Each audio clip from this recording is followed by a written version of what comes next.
Great pleasure to introduce Mobarak Hossain, who's an assistant professor in the department since January. He did his PhD before that in Oxford and did some postdoctoral prize fellowship afterwards there. His research is on educational inequalities around the world, broadly speaking. And that's also where he's been publishing so far, nicely building up publication record in research certification facility. Oxford Review of Education and the likes. Sociology of Education, I should mention. Good job. And so today, Mobarak will present research on intergenerational education mobility around the world. I had an original title where there was the number of countries listed. There it is. And I wanted to joke, it's a lot of countries. Not a good joke. And now I made it even worse. So, well, looking forward to the presentation. And we have Q&A afterwards. Thank you, Thomas. Thanks for your kind introduction. And thank you, everyone, for taking your time, generous time from the lunch break. Really appreciate it. I hope I'm not going to disappoint too much, but, because of this, considering this sacrifice. So this is a joint project I've been working on for a while. Especially I worked on it last year with my colleague Martina Beretta, who is a PhD student in social policy at the University of Oxford as well. And then I have to say that without Martina's contribution, this project would never come true. So really appreciate all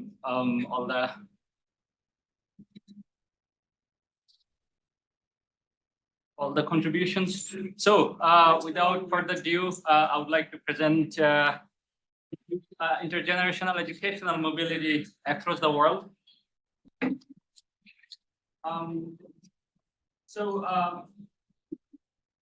Why don't we start with the outline, what I'm offering today in the presentation.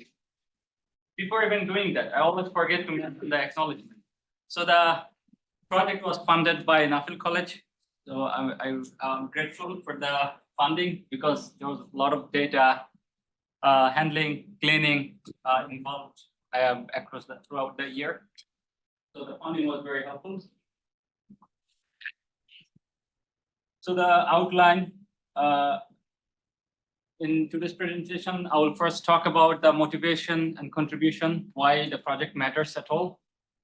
And then we'll talk about data and methods, which is the main contribution or main part of the contribution in the project, especially since I use mostly census data. So I'm going to talk about the quality of the data and also the quality of the measures using external, internal validity. We talk about more. And then we'll talk about the results, what we find in terms of mobility. Declining, is it increasing? And is there variation across regions, within region, etc. And then we'll talk about robustness of the measures. So even if the data quality is good, is the measure good or not? Because is it because of the data I'm using? Okay, so what is intergenerational educational mobility? So in simple terms, it really means the association between parents' education, if we consider this as a parent and then the child, so it's just the association between that. So what I'm really interested in this project in a nutshell, really one coefficient or the strength of the association between these two. So yeah, this is what intergenerational educational mobility means. I appreciate people measure it in many different ways, sociologists, economists. Yeah, I will take a very specific approach, which is quite widely used as well. So why does it matter? So recently, education policy of makers, practitioners, academics, they've been talking about increasing inequality in general, inequality in terms of occupational inequality by social origins or parents' background, educational inequalities. So inequality has been at the forefront of research in many global institutions. So we can think about the Global Education Monitoring Report 2008. So people try to explain it in many different ways, why intergenerational educational mobilities matter and then how it can be reduced. So there is not transmission of disadvantages across generations. So, so scholars and practitioners, they explain it in many different ways, how governance matters, how education systems matter, and so on. But I'm not going to focus a lot on explanation part, the trend in intergenerational mobility. Because if we don't have good measures, then we cannot actually explain mobility at all. So what we know so far is there is declining educational inequalities.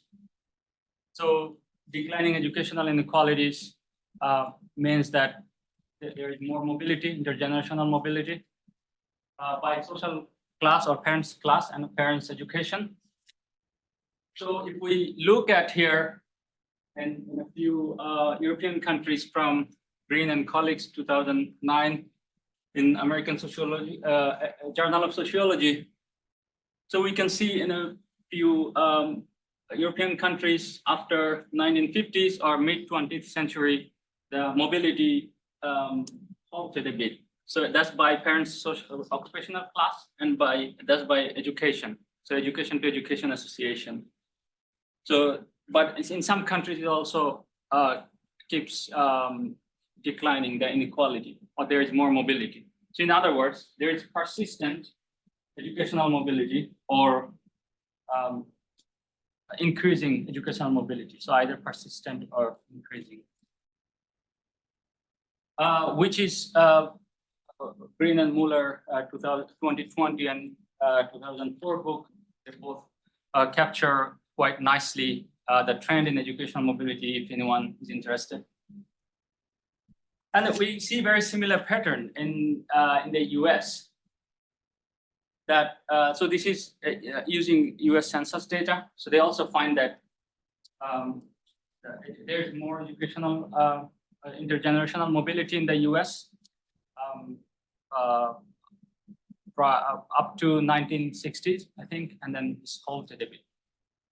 So in other words, the high-income countries experienced some sort of educational mobility. So what do we know so far about intergenerational mobility in education in low and middle income countries? Because we have more low and middle income countries in the sample, and then our contribution also is on those countries mostly. So what we are hypothesizing based on also previous research is we might see similar declining or persistent educational mobilities, or in other words, more mobilities, less inequalities in low and middle income countries as well. Why we might be seeing this theoretically when there is more economic development in a country, and then you have the development of different industries, tech sector, service sector, and you need high skilled people. So that might lead to more increasing educational access. That means there is more education in the society. So that means children's education might be less dependent on their parents' education because there are other forces. There is more investments from the government. And so when there is more GDP growth, again, the same kind of argument, there's more development, the children's education will likely be less dependent on parents' education only. But it doesn't mean that it will completely disappear.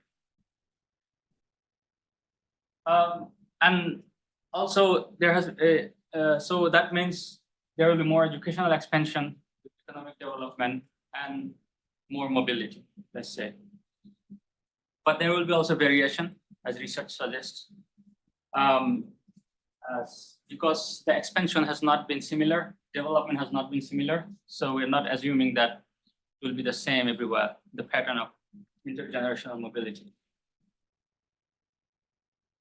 So a bit more what we know so far from low and middle income countries. So evidence from some low and middle income countries, especially Latin American countries, and also some recent very scant body of literature from sub-Saharan African countries suggest that there is increasing educational mobility or intergenerational educational mobility in some regions. However, high-income countries still exhibited throughout 20th century more educational mobility than low and middle income countries, and it's been widely captured in the literature. So there are some few recent studies that also capture the comparative picture of intergenerational educational mobility, but these studies are quite questionable because of inconsistent sample size, especially in the earlier cohorts. So in the 20th century, let's say in the 1940s, 30s, because what happens is most of this research is based on cumulative cross-sectional data. So they just pull together some surveys, cross-sectional surveys, and then they create cohorts. And then when you go to the 1930s, 40s, you have 10 observations, I don't know, 100 observations left. And you're creating, we will talk about a bit more. So you're creating really a measure based on 100 people, let's say in India, and over a decade. So those 100 people do not really represent the whole country. So the confidence interval would be really reliable. And few high-profile studies I'm going to show do that actually. And so I'm going to show two examples of such.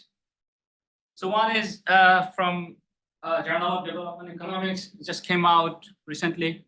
I mean, the working paper was going on for a long time. But to be honest, like, right after I saw this, I downloaded their data set. It's not really very reliable. You estimate, sorry, if you compare their findings with some established, more rigorous studies on this. So I just plotted their data from United States. It's completely opposite to any of the studies that suggest that there is increasing in educational inequalities. In other words, the association has been increasing in existing studies, but what they're showing is increasing, the association has been increasing and declining. So I'm just going to compare with another existing study by Biegert, which is based on census data. And also they also use some of the household survey data. And what they find is that it's been consistently declining and persistent, which is the finding in established literature. So what I'm saying, and I also looked at the sample size in their study. So as I mentioned, for India, for Turkey, for Kenya, some of the largest economies in the world. So they have 50, 60 observations in the 1930s, 40s, up to 70s probably. And they have the measure there, which I'm not sure how reliable it is, but they don't have standard errors with the measure. So I couldn't see, I mean, if the standard errors are good or not. Sorry. Yeah. Point of information, please. In Roy van Weider's paper, on the vertical axis is the coefficient from a rank regression or an years of education regression. Years of education. So it's a regression coefficient, and it seems you got the correlation on the left-hand side.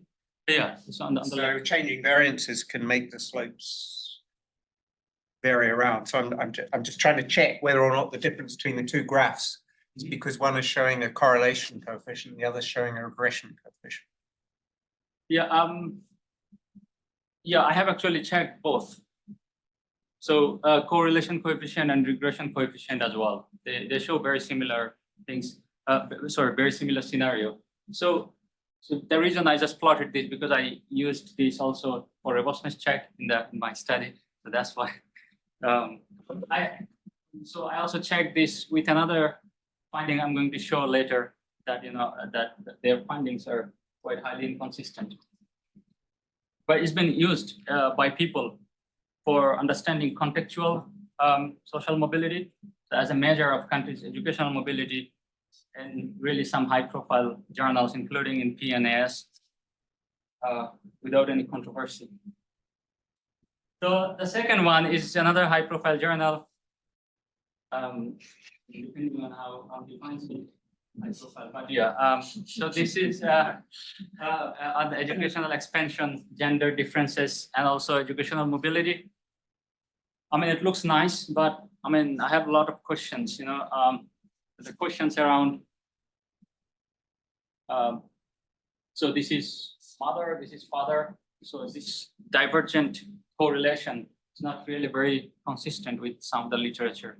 I think the parents and both parents coefficient of intergenerational educational correlation from years of education is really quite divergent, which can be true in earlier cohorts in some regions, but their pattern is like in all regions is the same. Anyway, so the main story here is look at the sample size. So this is pooled regression at the regional level. So that means the data should be representative at the regional level. But if we look at, Argentina is hiding here. So Argentina, 422 observations, and then you divide it into 27 cohorts from 1950s. I don't think you have like more than 2 observations. I don't know in the earlier cohort. I haven't checked. This is World Value Survey, Bangladesh, 8th largest economy in terms of population. How many people? 700 people. So I mean, this is just one page. So it's throughout their study. They use this household surveys. So again, I only see these 2 studies that are really comprehensive in terms of intergenerational educational mobility across countries and could be related to my paper. And then I don't find them as convincing as they should be. So what are my contributions? Obvious, and another thing is none of those studies provide external validity of their measures, no validity at all. It's just some coefficients and then plot it, that's all. You can never replicate because these are household surveys and you cannot access a lot of those household surveys. So yeah, what do we do? So we have to find another way so that data are fully reproducible. So our data set, our contribution, empirical contribution is that the data set is fully reproducible data set and the analysis, and we provide extensive internal and external validity checks. I'll present some of those here, but yeah, I'm happy to talk more in the Q&A because it's gonna take a long time otherwise. And then we focus a lot more on low and middle income countries because you have good data from high income countries, and then there are some good studies already establishing findings of pattern of intergenerational educational mobility, but not much on low and middle income countries. I'll just keep an eye on the time. So 3 research questions I'm trying to answer. First is how much did intergenerational educational mobility change from the 1930s to 1990s? And then I'm also looking at, I mean, not testing if the differences are significant or not between low and middle income countries and high income countries, but looking at the patterns are similar or dissimilar across countries. And then I'm also looking at the gender pattern. Are the patterns different for sons and daughters? Again, so the study looks at mostly trends.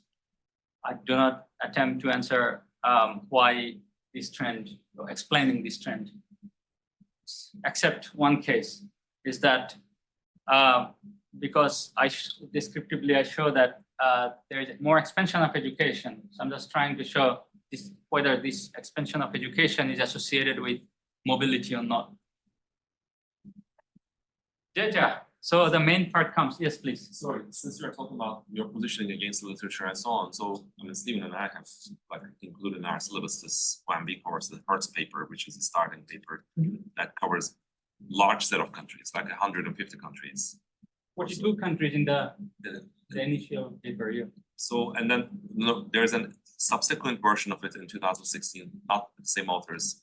They correspond to amplify the country sets, let's say, another 15, 20 countries. Do all of these papers suffer from this cross-sectional pooling, the small cohort sizes as they go along? Or compared to those papers, how many countries do you add as contributions? So so I'm going to talk about the sample now. So my sample is limited to data which is publicly available and you can reproduce.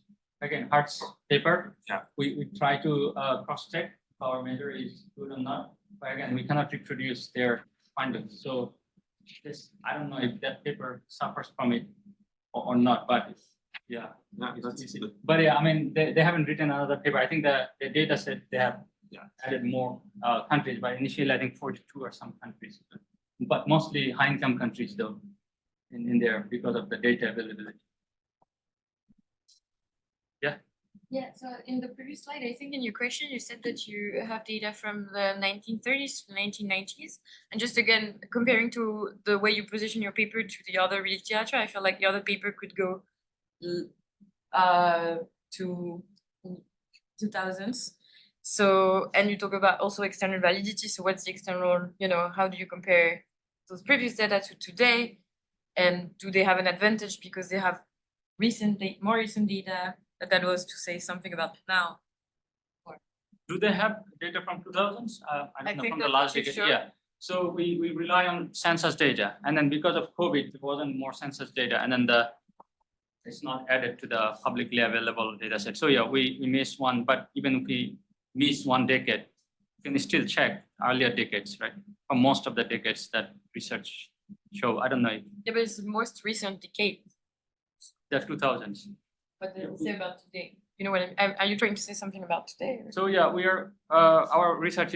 So our paper is only on 20th century across. So more recent decade, we could have added more countries if there was more data publicly available, which is our main argument.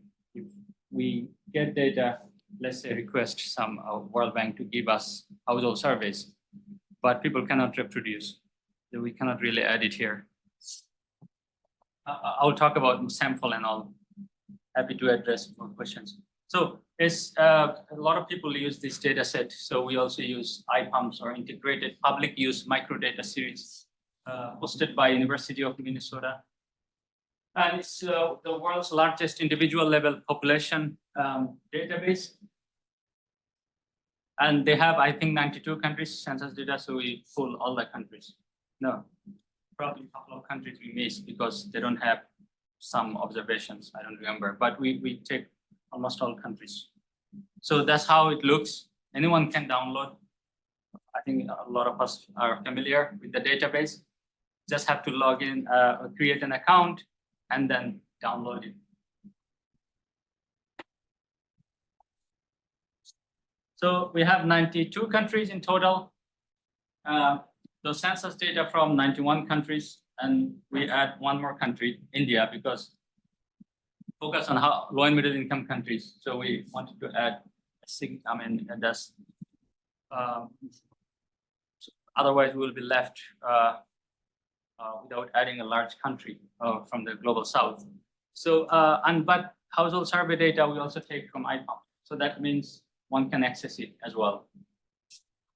Reproduce findings. And so that ends up in 310 census survey years altogether.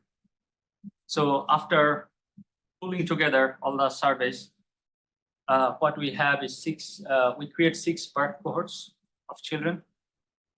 So in the first cohort, we have 20 years because we don't have enough observations. So we combine and it's consistent with other literature as well, that they have larger interval in the first cohort, or earlier cohort. So we have cohorts, and then the subsequent cohorts, we have 10 years each until 90s. And altogether, we have around 54 million children parent combinations. So that means 109 million people, so parents and children. And we provide, I mean, one can call it different way, kind of multiverse analysis. Father, son, father, daughter, mother, son, mother, daughter, and also both father, son, and both parents, and then both children, etc. So 9 different combinations. But the patterns are quite similar in these combinations. There are some exceptions, of course. So that's why we don't present everything in the presentation. Data quality. So why data quality matters is because of we try to address co-resident bias. So as you know, the difference between census and household survey is that in the census, they collect data from household members. So whether or not your parents are there. But in household surveys, some of the information can be retrospective from children, so they can ask parents about parents' education, which is not the case in census data. So that means the data or census data suffer from co-residence bias. And we have to address it. We address it in many ways. And before even addressing that, so the missing values in the earlier cohorts. So this is the countries, proportion of countries. This is proportion of missing values. It's quite high. And it goes to the later cohort, it becomes a bit normal here because most of the censuses are from that period. So that means earlier cohorts suffer from co-resident bias more. So around 80%, yeah. Yeah, sorry to interrupt, Mark. I just, because you said you're looking at data from 1930s, but there are a lot of countries in the so-called global south that are still under colonial occupation during this period. So I'm wondering, I mean, are you reconciling for the fact that the census data would be just inherently skewed because these countries were not independent sovereign nations in the earlier part of what you're collecting? It just popped into my head when you said 1930s, you're starting in 1930s. Yeah, absolutely, yeah. No, so it would be skewed because of, you mean that they could not, it would be skewed because of not. Because I'm like, who's collecting the data? It's the colonial powers, right? So what are they collecting the data for? I mean, I would be very suspicious about countries' census data for countries that don't have sovereign status as nations. So census data actually don't come from that period, 1930s. So I don't have a slide. So I think the latest data available 1980s or 1970s. Okay. So yeah, we pull together and we create cohort. So this is cohort from censuses that are collected later. Yeah.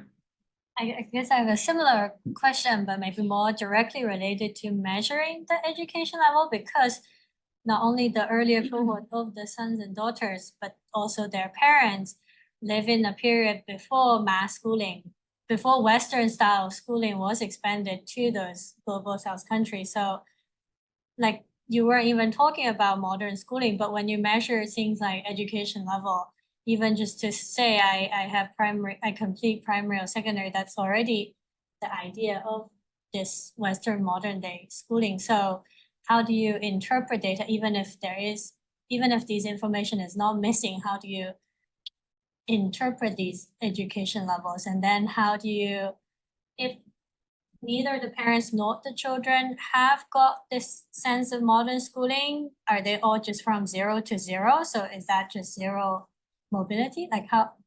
So conceptually speaking or theoretically, we cannot see that because we use someone else's data they have collected.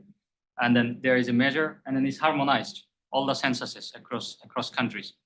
So, but an empirical answer which we see is actually a lot of parents and children, both, they don't have any education, so 0 years in earlier cohorts, which is because probably they cannot interpret, but mostly because just they did not have education. So if you go from 0 to 0, the mobility is also 0, right? So in your measure of mobility, 0 to 0 is the same as 1 to 1. So we will talk about the measure Okay. in a bit. So yeah, how we do it. So we don't use 0 to 0, but yeah, we try to use percentile position. 0 can, yeah, we'll talk about this in a second.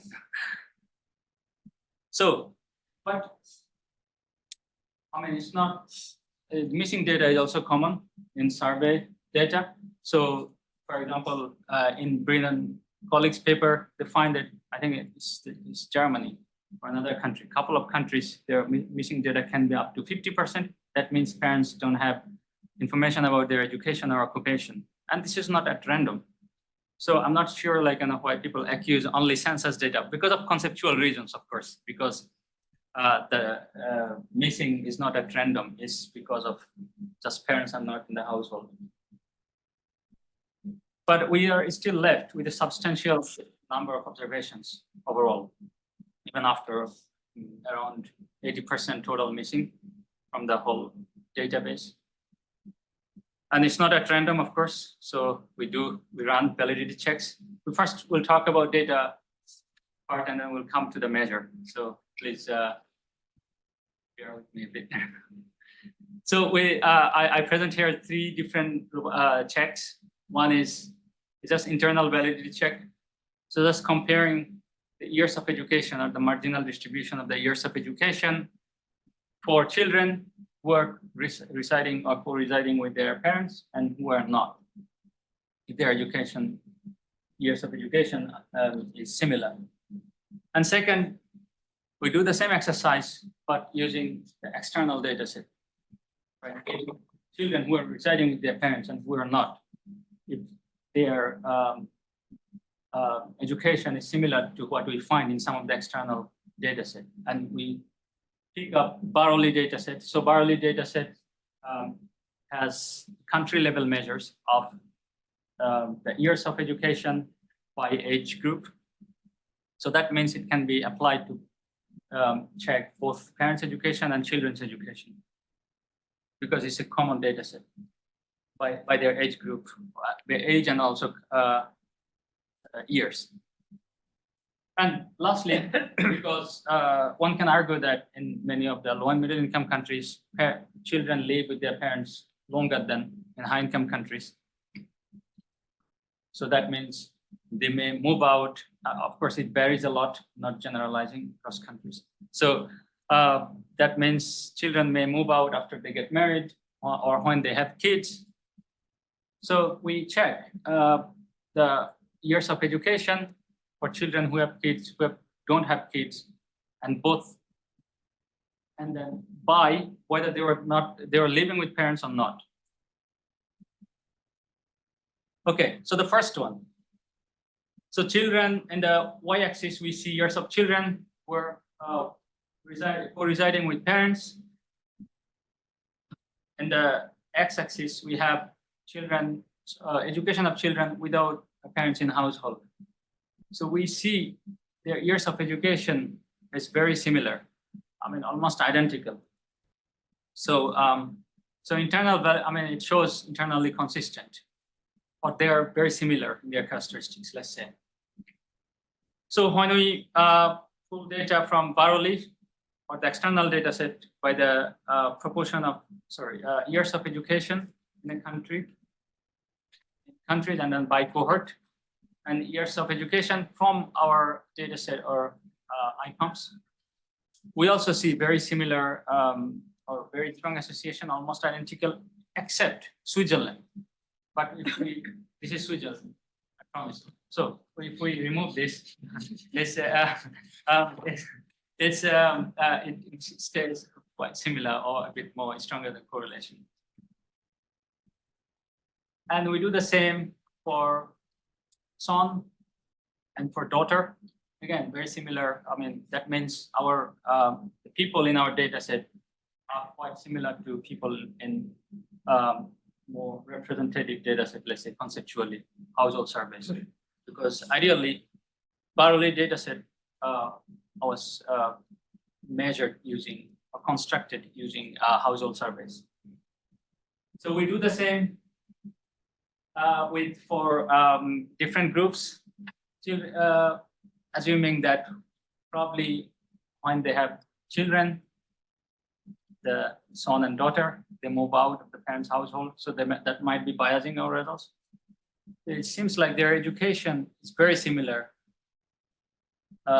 kid, no kid, and old, whether they were living with parents or not.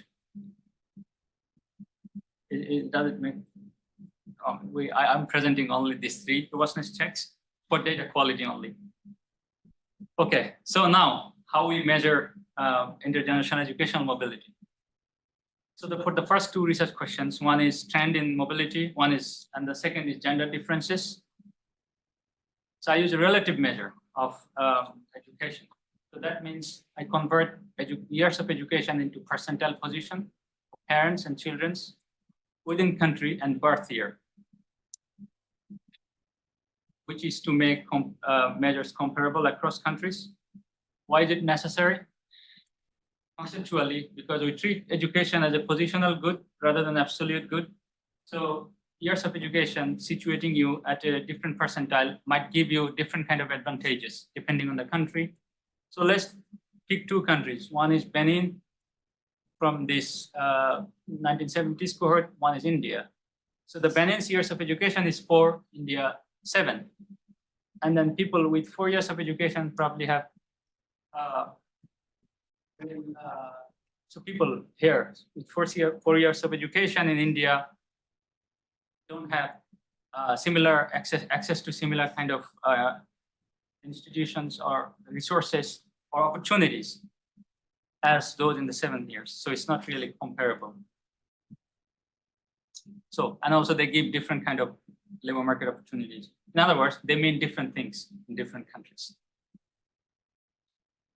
So can I ask, I mean, coming back to the questions about different context here. So basically you're looking at people's ranks, relative ranks, but within, there's going to be a lot of ties. Yeah. Yeah. So Which talk about where this is going to differ across countries and how you actually treat ties in defining relative ranks can make a big difference. Yeah, I'm going to talk about it in a second. Yeah, Okay, sorry. I have everything here. No, thank you. So the way I do it is just not the simple rank. First, I create rank of years of schooling, and then subtracting it 0.5, so that a lot of people with just 0 years of education and they get 0, so they will not get 0 here. And then I divide it by count, or the number of people, and then that's called Hossain method of relativizing. Can be applied to education, occupation as well. So I do it for every group, children, or son, daughter, and father, mother, within country and within birth year, not cohort, each birth year. So this is what Quick question. Yeah. Then the ranks are relative to, for example, only men. So it's your relative position as a man within the men. Everyone in the everyone in the economy. Then why the group in there? Because there you're saying that Because, you're ranking within group. Because parents' education is in a different variable, so we didn't create it. So they are not in the same column, parents and children. Okay. Because then we would have to transform it into a long format, son, daughter, parent. So yeah, so sorry. So it should be children and then father and mother both. So yeah, 2 groups. Thank you. So this is how it looks like. You see, we don't have a lot of 0. So the reason we have variation here, probably a lot of people with 0 years of education, but in different birth years, they have different relative position depending on their peers in the same year.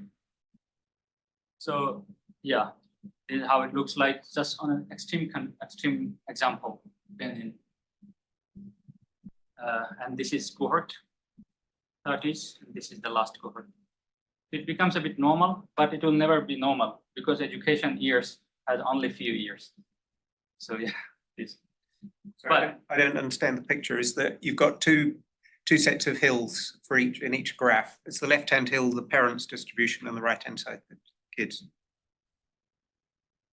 Sorry, this is only children's. So we do the same. I mean, I'm just showing it for giving an example of an extreme case, because in Benin, in the earlier cohorts, a lot of people did not have any education. It's more than 90% sometimes. So this is only children. Is it so? No, so this is before. That's cool. Sorry, It's cohorts. these are cohorts. I'm sorry. Yeah, so you've got 6 so cohorts. each Bimodal histogram, or what? yeah, each bar is a cohort, right? No, Each each graph square is- each graph is a cohort. Yeah, There are 6 each graph cohorts. is a cohort. Yeah. And then it is a bimodal distribution in the early years. Yeah, so this is because probably a lot of people with no education Exactly. and some education, so.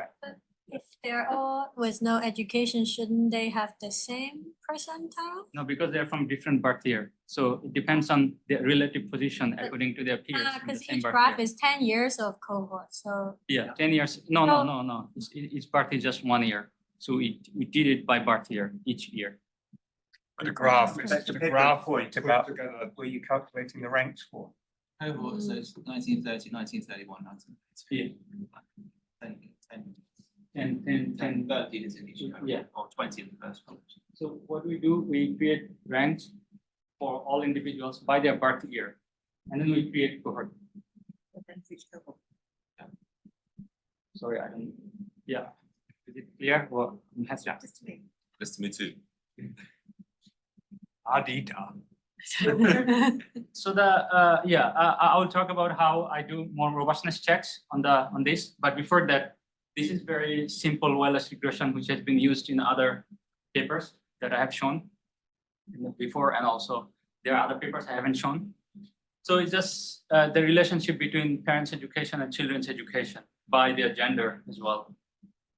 So, and then I control for age is squared, of course, because there is the age interval. So the age group means for high income countries is from 25 to 60, for low and middle income countries 21 to 60. And I do robustness checks with other lower age bounds, it's very similar. So so census years or survey year for India, that's another control. So again, as I shown, like, I couldn't do anything with it because I take the data from another source. So, but I have to make sure that the measures are good. So I do 2 more robustness check overall. So randomizing ties of education position. So take 20% of the total sample, and then I find very similar results even before going to the results. With just 20% of the people.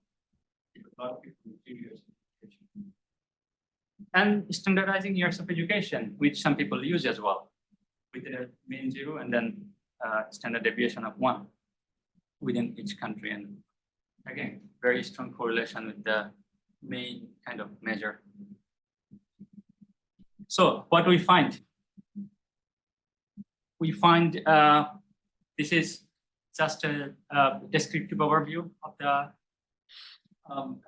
years of education, the expansion. So it's been increasing, but more so in Latin American countries, in low and middle income countries, than Sub-Saharan Africa and South Asia. In other words, I'm just gonna show it by level of education. So in below primary education has been declining because more people are getting education. So it's kind of wave, more education, and then, but in low and middle income countries, they're still picking up on tertiary education compared to high income countries. So what we see here, which is consistent with other literature, is that daughter going to schools more than son, especially in the last few decades. Can I just ask a quick question? Is that completing a particular educational level? So those that complete primary. So if that goes down, you would expect those completing the secondary to go up. Yeah. Yeah, so that is more clear which level people are attaining, because this is more like all going up. So this is really to give a snapshot. So this is a pooled analysis across the world by low and middle income countries and high income countries. So this is the strength of the association between parents' relative education and children's relative education. And the higher you go, that means less mobility. Lower you go, more mobility, the lower association. So what we see here, both by father and mother's education, it's been declining in low and middle income countries and also high income countries. But high income countries have relatively more mobility, again, consistent with papers people have written before. So what happens when we do it by pull regression by, the reason I pull it is just to have the confidence intervals. But I'm gonna show it like, if it is consistent with by country regression. So there is regional variation, which is what we expect to happen. But what we see here is that the convergence in the mobility for sons and also daughter in East Asia, Pacific, MENA, somewhat, I mean, not so much in South Asia, but in Sub-Saharan Africa, it's been remaining quite similar. Yeah, so, and in North America, especially in the US, Canada, similar pattern, it's been declining. In Europe, declining, but for sons, the inequality is decreasing. The mobility is decreasing. Very similar with mothers' education, which is very different from one paper I showed at the beginning from Nature, Human Behavior. Very different findings by father and mother's education. My wife. We need to interpret those a little bit carefully. Yeah. Because, when you say Europe, it's been increasing for men. It's not really since the 1960s. Yeah, so it's, sorry, yeah, so it's consistent, but compared to, it's not reading, sorry, it's higher. Yeah, thank you. But for girls, it's the mobility has been increasing or the inequality is declining. But I think we should show that what happens like when we aggregate the country level. So those are the pool regression at the region level, just to have more robust confidence interval. So this is the average of country level coefficients at the regional level. It's very similar. I mean, there are differences, of course, because it's measured at the country level. Yeah, so again, what we see is the convergence in the gendered pattern in terms of intergenerational educational mobility.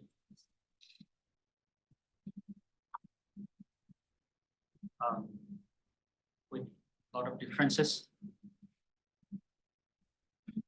This is just a map of the coefficient, the average of the coefficient from the last 3 cohorts. Again, in high income countries, as the mobility has been higher, in other words, the association coefficient is lower compared to countries, many countries in the global south for both son and daughter, by father's education. It's very similar for mother as well. So, a very fundamental question about the interpreting of the regression coefficients in this way. So isn't at the same time saying that the declining in role of father on estimating the educational attainment of the daughter or sons reducing means other factors are gaining more importance? But it doesn't say anything about actual mobility in the sense that where we need to get to some sort of these standardized correlation coefficients, like greater than regression coefficients, because we don't know, like in absolute terms, what happens in mobility. Well, so correlation coefficient. Okay. It's a regression from a rank regression. Oh, sorry. Yeah, that's Regression from rank. Sorry, yeah. Need to do a lot of interpreting. No, sorry, that's right. Yeah, in the interest of time, just we'll go a bit speed. So yeah, so I just put it all countries as in a Bailey scatter plot because it's nicer to see what happens for each of the country. So after country and cohort fixed effects, you just see like, especially for mothers, there is almost discontinuity between low and middle income countries and high income countries in terms of coefficient. But for son, it's more like continuity. So again, in other words, low and middle income countries have high lower mobility than high income countries overall by both son and daughter. So discontinuity is because you interpret the x-axis as a kind of a continuum, the GDP. Yeah, GDP, yeah, sorry. The Bailey scatter plot is quite nice in this way. So I look at, like, as you mentioned, just one factor to explain this mobility, which is expansion of education what I focus mostly on in this paper on the results measures, because it will be too much otherwise. So that's whether expansion means attainment of the proportion of children achieving different levels of education in the previous year. So what I do is just do meta regression analysis. So that means pulling all the coefficients from, so this is the coefficients from regression, children's education position and parents' education position. This is expansion of education. That means lag of proportion of children achieving different levels. And this is some country level covariates. And this is cohort fixed effects. This is country random variance. This is 2-level variance. And then this is country cohort level variance. And again, like, you know, I consider or account for the standard error size of the coefficient here, because they come from different kind of number of observations vary quite a lot. So let's see what we find in terms of the association between expansion of education and intergenerational educational mobility. So we do find that more expansion of, let's say, consider tertiary education, both son and daughter, is associated with lower intergenerational mobility coefficient. So that means more expansion, more mobility. And this is what I find also when I interact with, when I look at if this is different across regions or not and across cohort. Because there are some differences, but quite similar. This is truly just association. Yeah. I assume have you done this using proportion of secondary education or proportion of primary education as a measure of education expansion? Yeah, in the last cohort, it's a lag variable. Or is it controlling for all three? Yeah, I think it's for 3 different models. No, different Are there models. three model, similar? So I do both, 3 different models. This is from the same model. They don't change. But yeah, I mean, in this presentation, I just show everything together in the last model. They don't change much. Yes. So the lag means that basically if you're expanding education for one generation, the next generation will benefit from that in terms of Yeah. mobility. Yeah.